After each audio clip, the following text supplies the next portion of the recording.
Olha, o pronto-socorro é sem dúvida um dos ambientes mais desafiadores da medicina. É aquele lugar de altíssima pressão onde uma decisão rápida pode mudar tudo.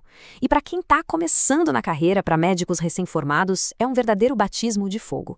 Nessa nossa análise, a gente vai mergulhar nos erros mais comuns que rolam nesse cenário e, o mais importante, claro, como fugir deles. Pois é. E essa é a mais pura verdade. O ambiente do PS é caótico por definição.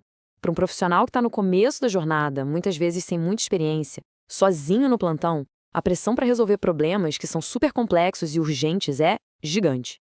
E aqui está o ponto-chave da nossa conversa. Muitas vezes, com a melhor das intenções, sabe, tentando ajudar, mostrar serviço, ser proativo, o médico que está começando acaba, como diz o ditado, metendo os pés pelas mãos. E com isso, coloca os pacientes em risco. A grande questão é como fazer a coisa certa quando o sistema todo em volta parece que está jogando contra. Então, vamos analisar isso bem de perto. A gente separou os 5 erros mais críticos que os médicos, principalmente os que têm menos experiência, costumam cometer na correria do pronto-socorro. O primeiro erro, e olha, talvez seja o mais comum de todos, nasce de uma boa intenção. A pessoa vê aquela sala de espera lotada e sente aquela urgência, aquela necessidade de acelerar tudo para conseguir atender o máximo de gente possível. E é aqui que a boa intenção dá de cara com a dura realidade.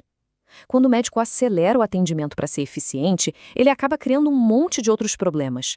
As consultas ficam superficiais, o risco de um erro de diagnóstico aumenta e, no final das contas, o que chega lá na mesa da gestão não é um elogio pela rapidez, mas sim a reclamação de um paciente que se sentiu mal atendido, que não teve a atenção devida.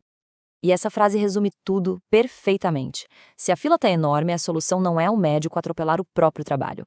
A solução é a gestão do hospital colocar mais profissionais, otimizar o fluxo, enfim, resolver a causa do problema.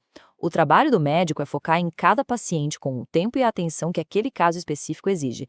Tentar zerar a fila é querer enxugar gelo. Vamos agora para o nosso segundo ponto crítico. Esse erro acontece quando o médico se vê diante da falta de recursos e, para resolver a situação, decide pegar um atalho no diagnóstico. Essa situação, infelizmente, é muito, mas muito comum.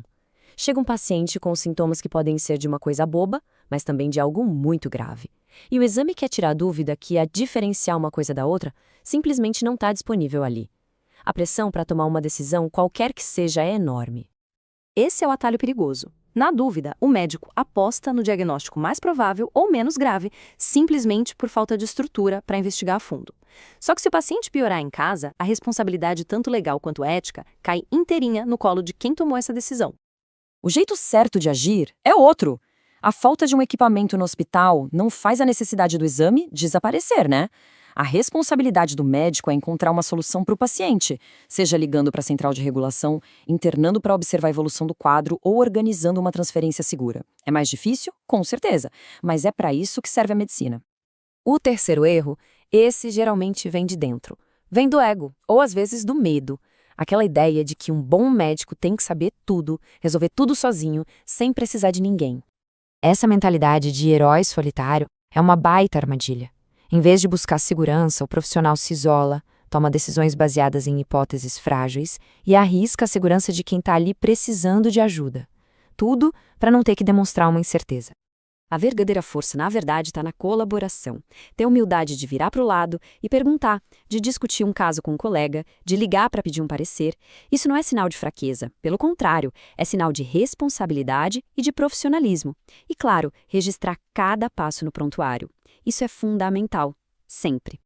E falando em segurança, em ter uma base de conhecimento realmente sólida para saber a hora certa de agir ou de pedir ajuda, para quem ainda é estudante e quer se preparar de verdade, a dica é entrar agora em medicob.com.br, baixar o app e aproveitar o maior banco de questões do Brasil, com provas anteriores de todas as instituições, questões comentadas, resumos práticos, aulas completas e flashcards prontos para revisar onde quiser. Uma boa preparação hoje evita os erros de amanhã.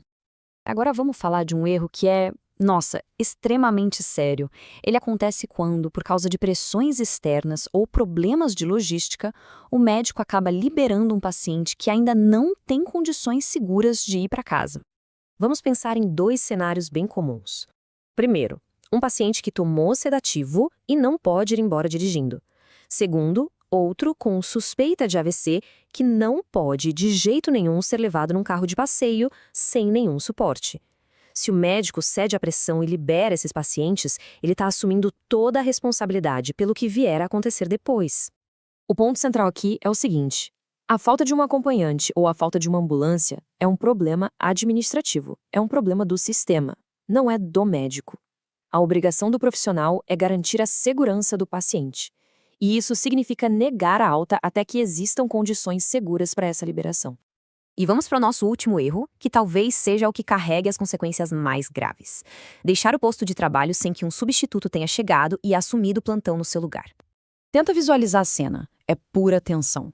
O turno já acabou faz 1 hora, o cansaço está batendo forte, a vontade de ir para casa é gigante e o colega que deveria te render simplesmente não aparece. A tentação de largar tudo e ir embora é real. Só que a resposta para aquela pergunta é uma só e sempre será não. Sair nessas condições configura abandono de plantão. Qualquer coisa que acontecer com os pacientes que estão ali na unidade, seja um que já estava internado ou algum que chegue em estado grave, vai ser responsabilidade do médico que abandonou o posto. Este aqui é o protocolo, e ele não é negociável. O médico deve permanecer no local, documentar a ausência do colega e acionar todas as instâncias superiores que puder para resolver o problema. A segurança dos pacientes é a prioridade número 1, absoluta. E se a gente pudesse amarrar todos esses 5 erros em uma única ideia, a ideia seria esta: o papel do médico não é resolver a falta de pessoal, a falta de equipamento ou a falta de ambulância com jeitinhos ou gambiarras. O papel do médico é oferecer o melhor cuidado possível ao paciente, sempre dentro das normas técnicas e éticas, e cobrar do sistema as condições para que isso aconteça. E a gente termina com essa reflexão. É uma linha muito tênue e um dilema que acompanha a vida de quem trabalha na linha de frente da saúde. Saber onde termina a sua obrigação de se adaptar aos problemas e onde começa o seu dever de exigir as condições corretas, esse é, talvez, um dos maiores desafios da profissão.